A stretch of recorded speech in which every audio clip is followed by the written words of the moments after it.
Hello বন্ধুরা, এটি একটি টাইম ট্রাভেল নিয়ে তৈরি করা ভিডিও, যেখানে আমরা টাইম ট্রাভেলের সম্পর্কে বিস্তারিত জানতে চলেছি। ডিসকভারি চ্যানেলে স্টিফেন হকিং এর একটি ভিডিও আছে, যেখানে তিনি টাইম ট্রাভেলকে নিয়ে বিস্তারিত আলোচনা করেছিলেন। আজকের এই ভিডিও থেকে স্টিফেন হকিং এর সেই ভিডিওটিকে সম্পূর্ণভাবে বোঝার চেষ্টা করব। হ্যালো, আমি স্টিফেন হকিং। আপনারা আমাকে ভৌতিক বিজ্ঞানী, জ্যোতিষ বিজ্ঞানী অথবা একজন স্বপ্ন দেখা মানুষও বলতে পারেন। আমি হাঁটাচলা করতে পারি না, আর আমাকে কম্পিউটারের সাহায্যে কথা বলতে হয়, কিন্তু আমার মস্তিষ্ক সব ধরনের কল্পনা করার জন্য স্বাধীন। আমি আপনাদের সামনে আমাদের এই ইউনিভার্সের রহস্যকে উন্মোচন করতে চাই। যেমন সময়যাত্রা কি সম্ভব?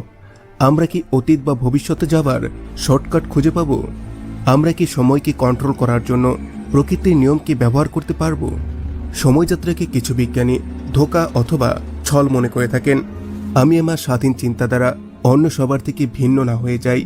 এই জন্য আমি এই বিষয়ে যতটা সম্ভব কম কথা বলার চেষ্টা করি, কিন্তু ইদানিং আমি ততটা সতর্ক নই, আর ওই সমস্ত সমালোচনার পরোয়া করি না। এখন আমি টাইম মেশিন পেলে আমি দেখে আসব ওই মুহূর্তটিকে, যখন গ্যালিলিও আকাশের দিকে তাক করেছিল তার প্রথম টেলিস্কোপটিকে, কিংবা চলে যাব মহাবিশ্বের শেষ প্রান্তে, দেখে আসব কিভাবে ইতি ঘটবে আমাদের এই মহাবিশ্বের। কিন্তু এসব কি সম্ভব?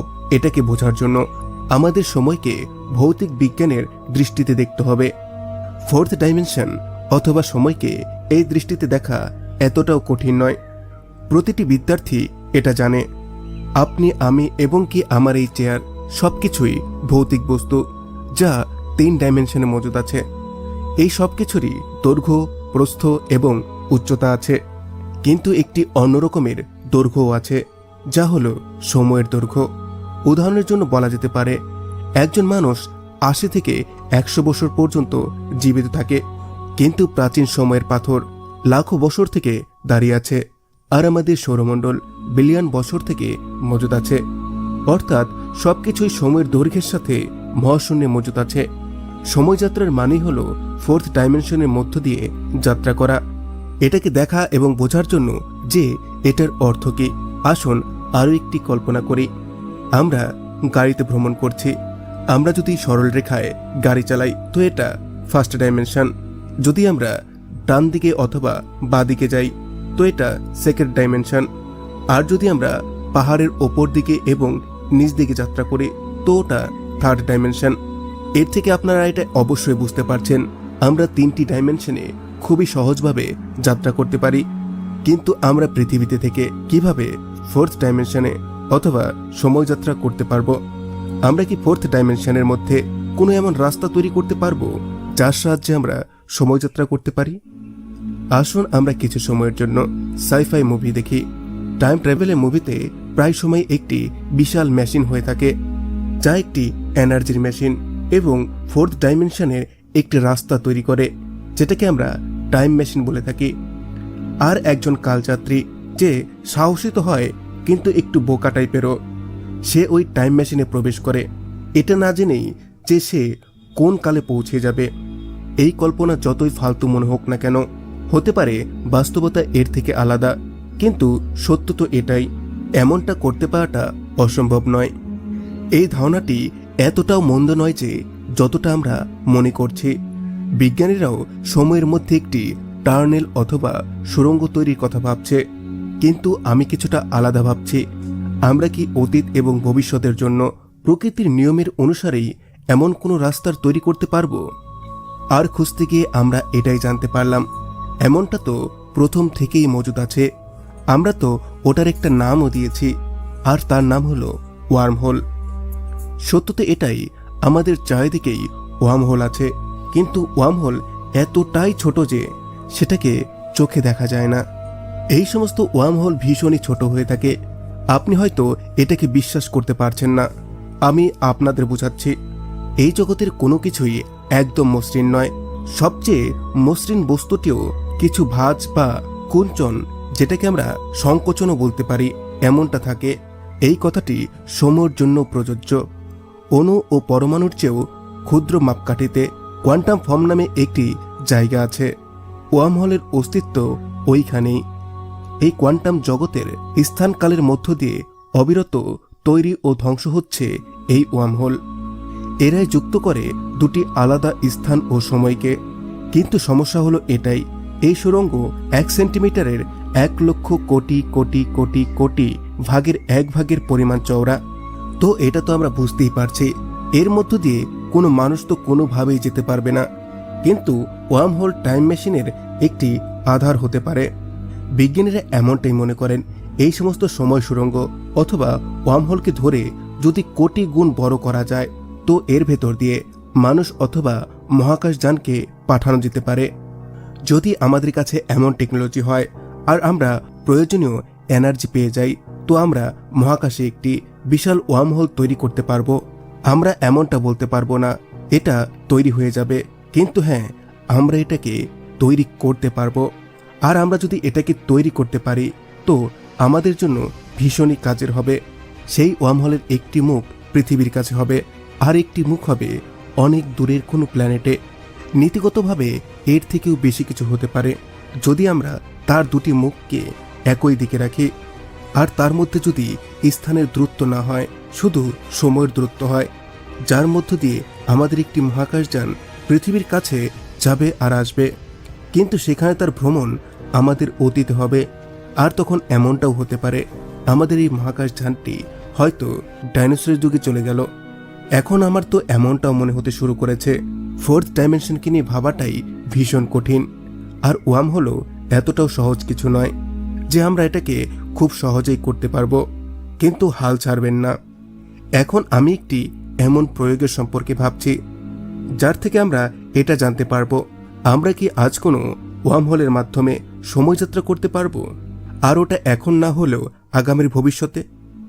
আমার এরকম ছোট ছোট প্রয়োগ করতে ভালো লাগে, আর শ্যাম্পেন পান করা পছন্দ। আমি এই দুটি জিনিসকেই একসাথে মিলিয়ে এটা দেখার চেষ্টা করছি সময়যাত্রা সম্ভব কিনা। আমি একটি পার্টি দিচ্ছি ভবিষ্যতের শহরে যাওয়া ওই সমস্ত ব্যক্তিদের স্বাগত জানাতে। কিন্তু এখানে ছোট্ট একটি প্যাচ আছে।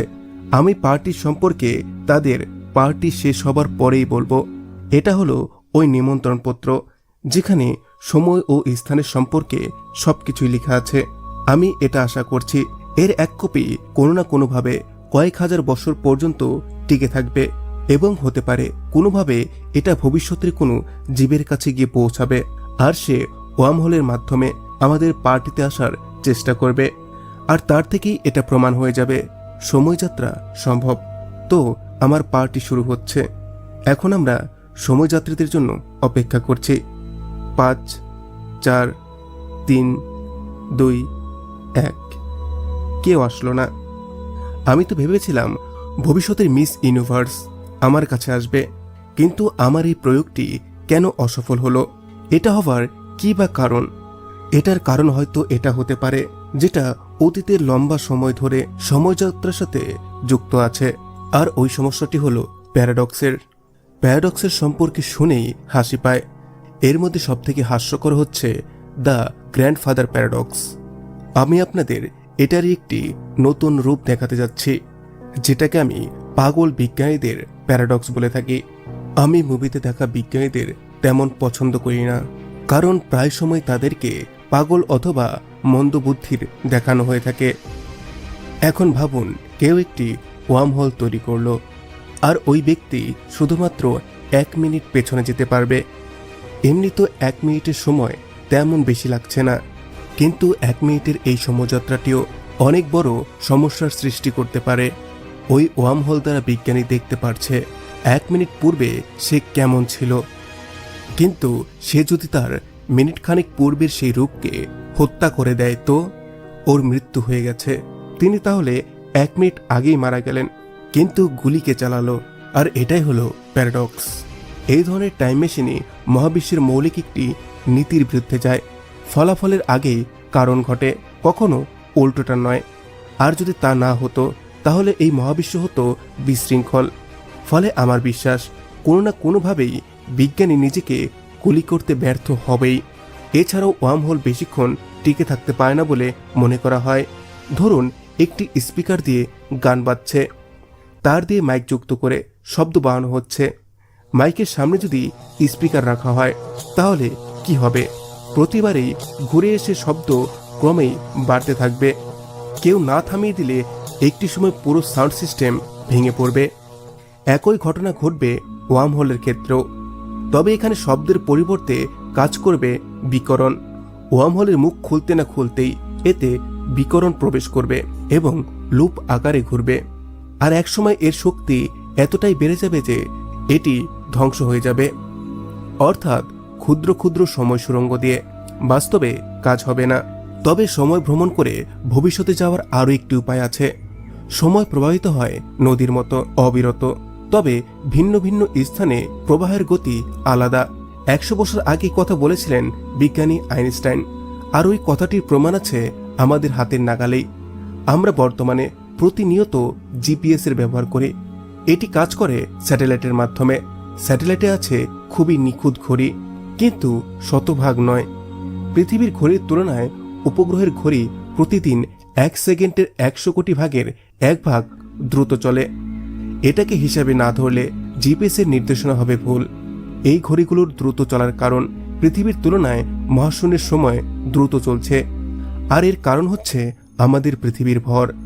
একটি বস্তু যত বেশি ভারী হয় সেটি তত বেশি ধীর করে দেয় সময়কে। এর ফলে উন্মুক্ত হয়েছে সময় ভ্রমণের আরও একটি সম্ভাবনা। আমাদের মিল্কি ওয়ে গ্যালাক্সির কেন্দ্রে রয়েছে গ্যালাক্সির সবচেয়ে ভারী বস্তুগুলো। রয়েছে একটি সুপারম্যাসিভ বা অতি ভারী কৃষ্ণগহ্বর, যেটাকে আমরা ব্ল্যাক হোল নামেও জেনে থাকি, যেটার ভর 40 লক্ষ সূর্যের সমান। আর এই ভর কেন্দ্রীভূত আছে একটি মাত্র বিন্দুতে। আর এই ব্ল্যাক হোলের কাছ থেকে আলো বের হতে পারে না। সময়কে সব থেকে বেশি বিকৃত করে এই ব্ল্যাক হোল। আর এটি একটি প্রাকৃতিক টাইম মেশিন। মনে করুন কেউ মহাকাশযানে চেপে ব্ল্যাক হোলের ভ্রমণে গেল। পৃথিবী থেকে দেখা যাচ্ছে প্রতি 16 মিনিটে একবার তিনি প্রদক্ষিণ করছেন ব্ল্যাক হোলটিকে, কিন্তু নভোচারী প্রতি 16 মিনিটের পরিবর্তে অনুভব করছে মাত্র 8 মিনিট। মহাকাশযানের নভোচারীরা সময়কে ভেদ করে চলতে থাকবেন। ধরুন তিনি 5 বছর এইভাবেই ঘুরে আসলো, ফিরে এসে দেখবে পৃথিবীতে পার হয়ে গেছে 10 বছর, আর তাদের কাছে মাত্র 5টি বছরই অতিক্রম হয়েছে। এর মানে একটি অতি ভারী ব্ল্যাক হোল একটি টাইম মেশিন। এটি ওয়ার্ম হোলের মতো প্যারাডক্সের জন্ম দেয় না, তবে ভাবনাটি পুরোপুরি বাস্তবসম্মত নয় এবং এটা খুব ভয়ঙ্কর। এছাড়াও এইভাবে বেশি দূর পর্যন্ত ভবিষ্যতে যাওয়া সম্ভব নয়। তবে খুশির খবরটি এটাই, উপায় আরও একটি আছে। এর জন্য চলতে হবে অনেক অনেক বেশি বেগে। আমরা জানি মহাবিশ্বের গতির একটি সর্বোচ্চ সীমা নির্ধারিত আছে, আর এটা হলো প্রতি সেকেন্ডে 3 লক্ষ কিলোমিটার, যেটাকে আমরা আলোর গতি বলে জানি। কোনো কিছুর বেগ এর চাইতে বেশি হতেই পারে না। বিশ্বাস করুন আর নাই বা করুন, এই বেগের কাছাকাছি গতিতে চলতে পারলে আপনি যাবেন ভবিষ্যতে। মনে করুন পৃথিবীকে বেষ্টন করে গোল করে একটি রেলপথ তৈরি করা আছে।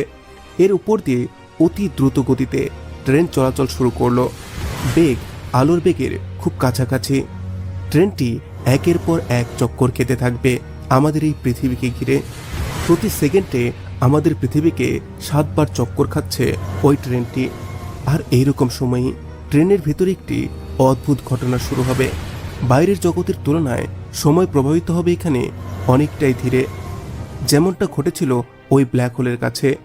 তবে ট্রেনের বেগ বাড়িয়ে আলোর বেগের ওপরে নেওয়া কোনোভাবেই সম্ভব নয়। আপনি একটি কল্পনা করুন, একটি বাচ্চা মেয়ে ট্রেনের দিকেই দৌড়াতে থাকলো। এখন যদি তার দৌড়ানোর গতিকে ওই ট্রেনের গতির সাথে যোগ করে দেই, তাহলে সে ভুল করে হলেও গতির সীমাকে পার করে যাবে না? এর উত্তর হচ্ছে না, কারণ প্রকৃতির সূত্র মতে সময় এমনভাবে ধীর হয়ে যাবে যে বেগ আলোর বেগের নিচেই থাকবে। ধরুন 2050 সালের 1 জানুয়ারি ট্রেনটি ছেড়ে গেল। 100 বছর পর মানে 2150 সালে একই তারিখে ওই ট্রেনটির যাত্রা শেষ হলো, কিন্তু ভেতরে যাত্রীদের সময় অতিবাহিত হবে মাত্র 1 সপ্তাহ। তাদের সময় এতটাই ধীরে চলেছে যে 1 সপ্তাহে বাইরের জগতে 100 বছর অতিবাহিত হয়ে গিয়েছিল। তার মানে তারা চলে এসেছে ভবিষ্যতের পৃথিবীতে। হ্যাঁ, এমন ট্রেন বানানো প্রায় অসম্ভব। তবে ইউরোপীয় গবেষণা সংস্থা সার্নে একটি এই ধরনের জিনিস আছে। এখানে আছে পৃথিবীর সব থেকে বড় পার্টিকেল অ্যাক্সেলারেটর। যেটার অবস্থান সুইজারল্যান্ডের জেনেভা শহরের মাটির গভীরে। এটি 16 মাইল লম্বা একটি বৃহৎ আকৃতির সুড়ঙ্গ। ট্রিলিয়ন ট্রিলিয়ন ক্ষুদ্র ক্ষুদ্র কণা ছুটে চলে এই সুড়ঙ্গ ধরেই। সেকেন্ডের ভগ্নাংশের সময়ের মধ্যেই এটার বেগ 0 থেকে ঘন্টায় 60,000 মাইল হয়ে যায়। আরও শক্তি দিলে এর বেগ এতটাই বেড়ে যায় যে কণাগুলি প্রতি সেকেন্ডে সুড়ঙ্গকে 11,000 বার চক্কর খায়, যা আলোর বেগের খুবই কাছাকাছি। এইভাবেই এরা আলোর 99.99 ভাগ পর্যন্ত বেগ অর্জন করতে পারে। এই সময় এরা শুধু স্থান ভেদ করে চলে না, সময়কেও ভেদ করে। এখন আমরা সেটা কিভাবে বুঝলাম? পাই মেশিন নামের এক ধরনের কণা আছে। এমনিতে এরা 1 সেকেন্ডের 2,500 কোটি সেকেন্ডের 1 ভাগ সময়ের মধ্যেই ভেঙে যায়, কিন্তু বেগ আলোর কাছাকাছি হলে এরা ভাঙতে সময় নেয় 30 গুণ অধিক বেশি সময়। তখন ওই কণা সময়যাত্রা করতে শুরু করে। তো এটা তো গেল কণিকাদের সময় ভ্রমণ। এখন আমরা মানুষ কি তেমনটা করতে পারবো? আমার মনে হয় মহাকাশ ছাড়া এটা কোনোভাবেই সম্ভব নয়। আর এইরকমভাবে সময়যাত্রা করার জন্য আমাদেরকে অধিক থেকে অধিক দ্রুত গতিতে ট্রাভেল করতে হবে। আর তার জন্য আমাদেরকে যেতে হবে মহাকাশে। ভবিষ্যতের সময়যাত্রার জন্য আমাদের গতি খুবই বেশি চাই। আর তার জন্য আমাদেরকে তৈরি করতে হবে এমন একটি স্পেসক্রাফট যেটা একটি বিশাল আকারের মেশিন হবে। ওই মহাকাশ যানটি যেন এতটাই বড় হয়, যেন তার মধ্যে এতটাই জ্বালানি ভরা যায়, যেন সেটা আলোর গতিতে চলতে পারে। আলোর ওই গতি পর্যন্ত তাকে পৌঁছানোর জন্যই ওই মহাকাশ যানটিকে সম্পূর্ণ 6টি বছর পর্যন্ত ট্রাভেল করতে হবে।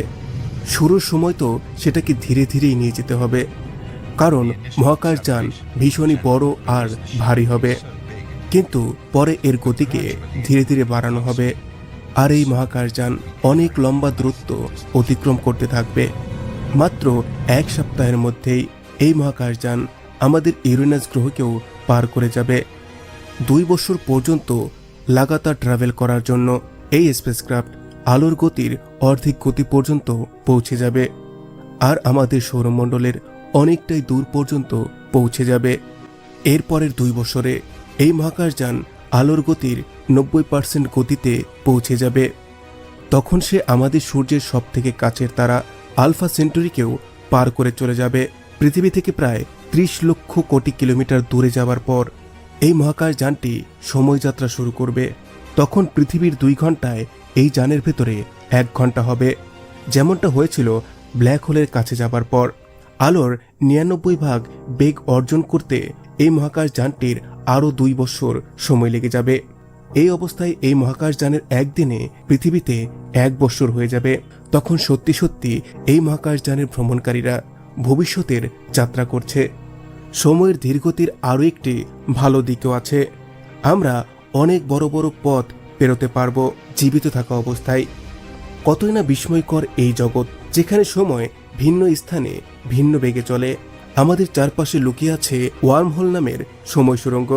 পদার্থবিদ্যার জ্ঞান একদিন হয়তো সত্যি আমাদের 4th ডাইমেনশন মানে চতুর্থ মাত্রায় ভ্রমণ করা